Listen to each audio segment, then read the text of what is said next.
कंटाबांजीर नवनिर्वाचित विधायक लक्ष्मण बाग को नूतन मंत्रिमंडल में सामिल करने जगतसिंहपुर जिला यादव महासभा और बालिकुदा ब्लॉक यादव महासभा पक्षर दाबी ओडिशार यादव मान संख्या समुदाय जनसंख्यार 20 भागरू अधिक रही बेले ओडिशा विधानसभा तथा मंत्रिमंडल से अनुपात में प्रतिनिधित्वर सुजोग मिलूना। चलित साधारण निर्वाचन में कंटाबांजी निर्वाचन मंडल ओडिशार 24 वर्षर पूर्वतन मुख्यमंत्री नवीन पट्टनायक को लक्ष्मण बाग परास्त करथिले मंत्रिमंडल में सुजोग मिलना।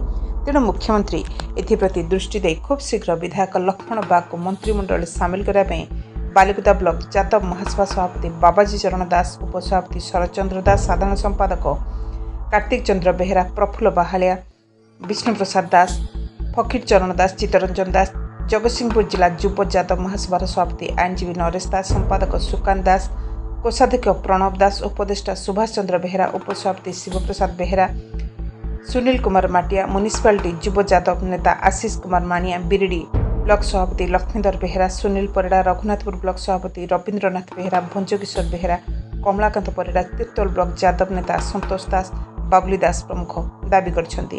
Tirtol Umakant Parida, Odisha mobile TV. कार्तिक चंद्र बेहेरा, साधारण संपादक बालिकुदा ब्लॉक यादव महासभा।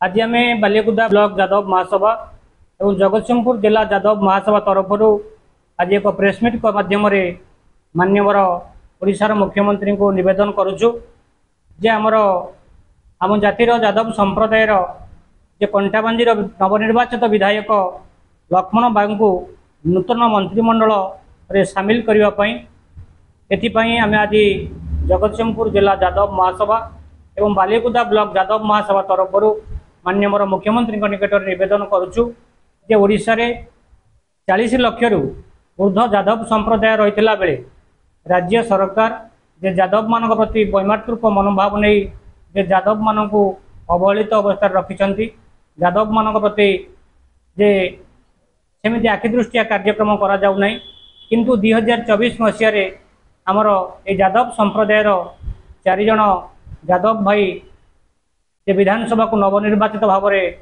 निर्वाचित होती से आम समस्त को कृतज्ञता जनाऊँ, अभिनंदन जनाऊँ। यही परिप्रेक्षी में आम आज राज्य सरकार ओडिशार माननीय मुख्यमंत्री को निवेदन करुचु जे कंटाबांजीर नवनिर्वाचित माननीय विधायक लक्ष्मण बाग को नूतन मंत्रिमंडल में सामिल करने माननीय मुख्यमंत्री आम मानकर निवेदन को रक्षा करेंगे बोली आशा। ओडिशार यादव मानक संख्या समुदाय जनसंख्यार 20 भागरू अधिक होते बेले ओडिशा विधानसभा तथा मंत्रिमंडल में से भली अनुपात में प्रतिनिधित्वर सुजोग मिलूना। यही परिप्रेक्षी में चलित साधारण निर्वाचन में कंटाबांजीर निर्वाचन मंडली में ओडिशार 24 वर्षर पूर्वतन मुख्यमंत्री नवीन पट्टनायक को माननीय विधायक लक्ष्मण बाग परास्त करथिले मंत्रिमंडल में सुजोग मिले ना।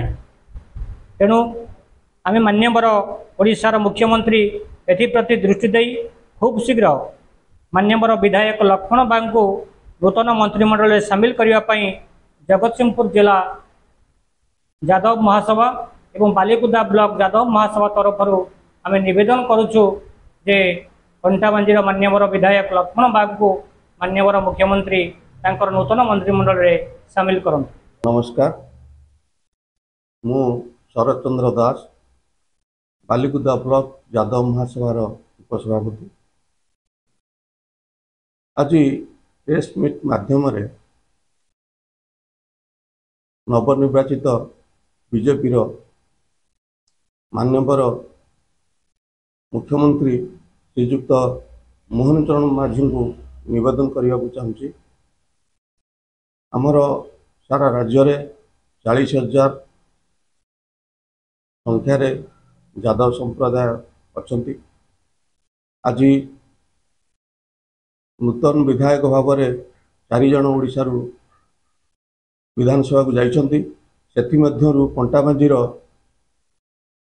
लक्ष्मण बाग मान्यवर विधायक भूतपूर्व मुख्यमंत्री नवीन पट्टनायक को 16,000 भोट रे हराई से विधानसभा को निर्वाचित होती। तेणु आम यादव संप्रदाय तरफ ବାଲିକୁଦା ଯାଦବ ମହାସଭା ତରଫରୁ ନିବେଦନ କରୁଅଛୁ ମାନ୍ୟବର ମୁଖ୍ୟମନ୍ତ୍ରୀଙ୍କୁ ଯେ ଲକ୍ଷ୍ମଣ ବାଗଙ୍କୁ ମନ୍ତ୍ରୀ ପଦରେ ନିଯୁକ୍ତ କରିବା ପାଇଁ ଆମେ ଅନୁରୋଧ କରୁଛୁ। ତାଙ୍କୁ ନିଯୁକ୍ତ କରାଗଲେ ଆମେ ଯାଦବ ସମ୍ପ୍ରଦାୟ ବହୁତ ଖୁସି ହେବୁ। ଆଉ ଆମେ ଏତିକି ନିବେଦନ କରୁଛି, ମୋର ଆଉ କିଛି କହିବାର ନାହିଁ।